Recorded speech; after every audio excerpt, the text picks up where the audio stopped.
সাভারের রাজফুলবাড়িয়া তেঁতুলজোড়া ইউনিয়নের পানপাড়ায় বিভিন্ন ধরনের মাদকের সয়লা উঠতি তরুণ যুব সমাজ ধ্বংসের পথে, যার ফলশ্রুতিতে বিএনপি এর অঙ্গ সংগঠন সহ তরুণ যুব সমাজ মাদক ক্রয় বিক্রয় বন্ধ করতে বিভিন্ন অভিযান করছে। এতে মাদক ব্যবসায়ীরা বিভিন্ন ষড়যন্ত্র করছে। মাদক ব্যবসায়ীরা ভুয়া রেজিস্ট্রেশনবিহীন অনলাইনে মিথ্যা সংবাদ প্রচার ও প্রকাশ করে মাদক বন্ধ করা ব্যক্তিদের বিরুদ্ধে বর্তমান সরকারের আশু দৃষ্টি ও পদক্ষেপ কামনা করা সহ হলুদ সাংবাদিকদের বিরুদ্ধে আইনি পদক্ষেপ কামনা করেছেন এলাকাবাসী। বিস্তারিত বিদ্যুৎ আহমেদ, স্বাধীন বাংলা নিউজ লাইভ। কার নির্দেশনায় এই বন্ধ করছেন?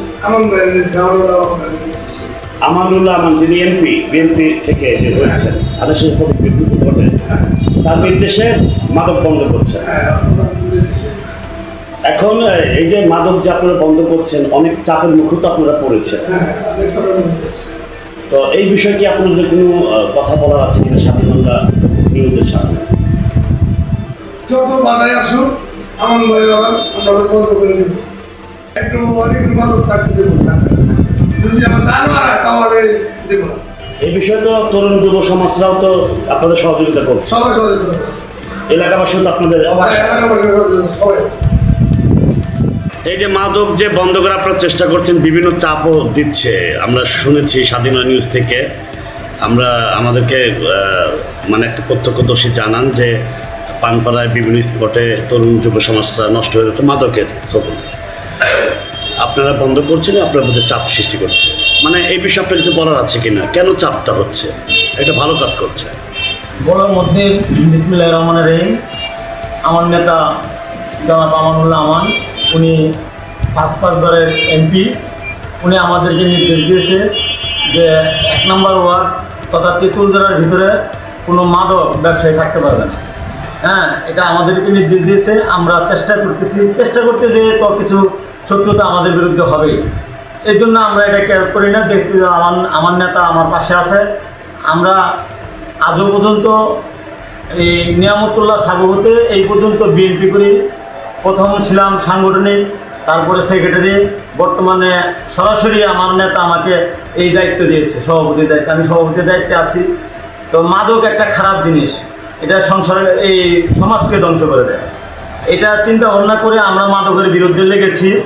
এটা আমাদের যে এন্টি গ্রুপ আওয়ামী লীগ, ওনারা এটা সহ্য করতে পারতেছে না, কারণ মাদক বেশিরভাগে ওনারা বিক্রি করে।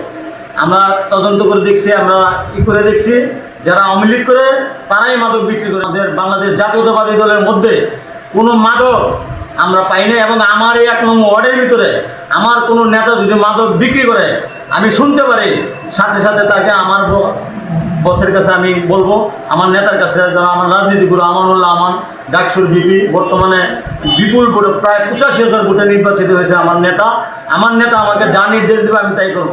স্বাধীন নিউজ অনুসন্ধান করে বস্টনশো সংবাদ পরিবেশন করে যাচ্ছি। তারেক রহমান লাইভ দেখার কারণে স্বাধীন নিউজ বন্ধ করে দেওয়া হয়েছিল, টিভি বন্ধ করে দেওয়া হয়েছিল। আমরা সে আদর্শ নিয়ে আছি। আমরা অনুসন্ধান করে জানতে পেরেছি যে কতিপয় একটি দুষ্কৃতী একটি চক্র, যারা ফেক আইডি থেকে দিয়ে বিভিন্নভাবে ষড়যন্ত্র করছে।